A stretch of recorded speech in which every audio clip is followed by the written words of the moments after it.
তাল পাকা মানে কেউ না কেউ বলবে কবে তালের বড়া খাওয়াচ্ছ।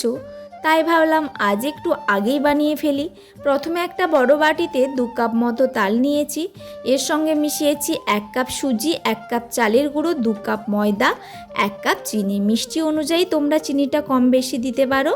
সামান্য লবণ, 1 চিমটি কালো জিরে। সব উপকরণ ভালো করে তালের সঙ্গে মেখে নিচ্ছি। ছোটোবেলায় মা যখন তালের ফুলুরি বানাতো পুরো বাড়িটা মিষ্টি গন্ধে ভরে যেত। আজ আমি ঠিক সেই স্বাদটাই বানাতে চাই। মিশ্রণটা একটু শক্ত লাগছে দেখে প্রয়োজন মতো দুধ দিয়ে ব্যাটারটা ঠিক করে নেব। হাতে করে ভালোভাবে মাখিয়ে নিচ্ছি যেন সবটা একসাথে মিশে যায়। এবার অন্যদিকে কড়াইতে সাদা তেল গরম করে হাত দিয়ে একে একে ছোট ছোট বড়ার মতন ব্যাটারটা ছাড়ছি। ভাজার সময় গ্যাসের ফ্লেমটা রাখবো মিডিয়াম টু লো, যাতে ভেতরটা ভালোভাবে সেদ্ধ হয় আর বাইরেটা হয় মচমচে। এক পিঠ ভাজা হয়ে গেলে আলতো করে উল্টে অন্য পিঠটাও ভালোভাবে ভেজে নিচ্ছি।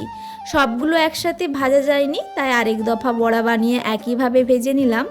বড়াগুলো ভাজার সময় গরম তেলে না দিলে বাইরেটা নরম থেকে যেতে পারে, আর যদি চাও আরও নরম করতে তাহলে ব্যাটারটা 30 মিনিট রেখে দেবে, তারপর ভেজে নেবে, দেখবে তাহলেই বাইরেটা মুচমুচে ভেতরটা হবে নরম।